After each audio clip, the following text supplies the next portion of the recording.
Pastor Trish, I'm a little late this evening. I apologize for that, but it is Thursday evening, May 14th. Is that right? Yeah, no, 13th. Sorry, I'm always doing that. May 13th, and Psalm 142 and 143 this evening. Both of them are Psalms asking for help, asking for help from God. In the first one, if you check the subtitle or subscription, and at the top of Psalm 142, it says it's a maskil of David when he was in the cave.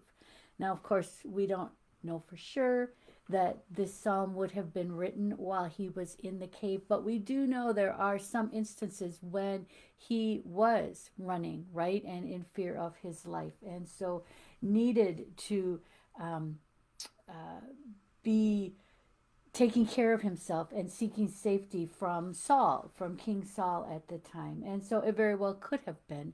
And this particular psalm then reminds us and speaks to us when we have had times of great danger, when we cry out to God as well. God, you know me, now save me. And so I'm just going to read this first Psalm 142, and then we'll move into Psalm 143 because there are a number of similarities between them both.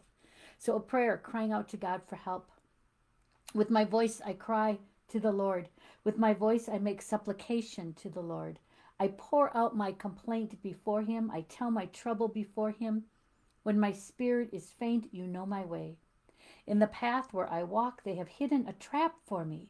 Look on my right hand and see, there is no one who takes notice of me. No refuge remains to me. No one cares for me. I cry to you, O Lord. I say, you are my refuge, my portion in the land of the living. Give heed to my cry, for I am brought very low. Save me from my persecutors, for they are too strong for me. Bring me out of prison so that I may give thanks to your name. The righteous will surround me, for you will deal bountifully for me. You hear at the end of that psalm that expression of trust. God, help me, help me, help me. I am in danger. Bring me out of the prison, out from the peace of danger, so that I might give thanks.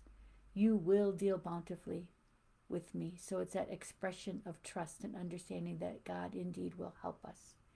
And then again, in Psalm 143, another cry for help. Again, it's considered a psalm of David.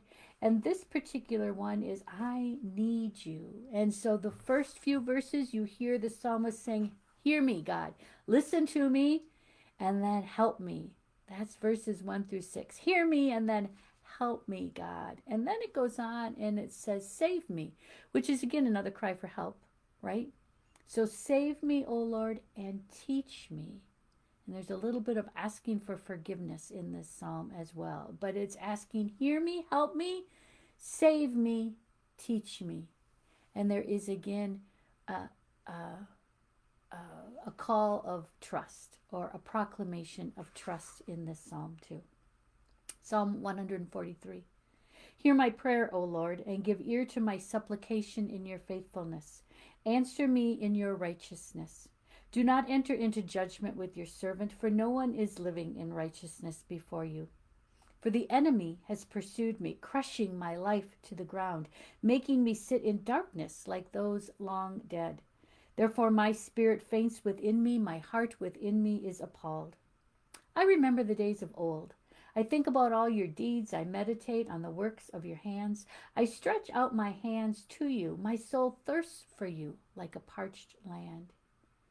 And now it moves into that save me. Answer me quickly, O Lord. My spirit fails. Do not hide your face from me, or I shall be like those who go down to the pit. Let me hear of your steadfast love in the morning, for in you I put my trust. Teach me the way I should go, for to you I lift up my soul. Save me, O Lord, from my enemies. I have fled to you for refuge. Teach me to do your will, for you are my God. Let your good spirit lead me on a level path. For your name's sake, O Lord, preserve my life. In your righteousness, bring me out of trouble. In your steadfast love, cut off my enemies and destroy all my adversaries, for I am your servant. Hear me, help me, save me, and teach me. I want to just close this evening with a poem that comes from a book I've used periodically, Thoughts to Make Your Heart Sing. And there is a little poem in here that is directly written, I guess, in response to one specific verse in the psalm that you just heard, verse 8 in Psalm 143, that said, "Tell me in the morning about your love, O God, your steadfast love, because I trust in you." And so I just want to close with this poem. It's called Something Beautiful for God. What could you do with your whole life to make God happy? I'll let you just think about that for a moment. What could you do with your whole life to make God happy? Compose a symphony, climb a mountain, build a cathedral, paint a picture, write a book, invent something brilliant, pray for hours and hours. God might ask you to do any of those splendid things. But do you know what's more beautiful to God than anything else? What he loves best? What makes him happiest? When you trust him and believe that he loves you. So tonight and in all your days, may you trust God and believe that he loves you, because indeed, indeed, God does. Amen. Have a good evening, and I'll see you again.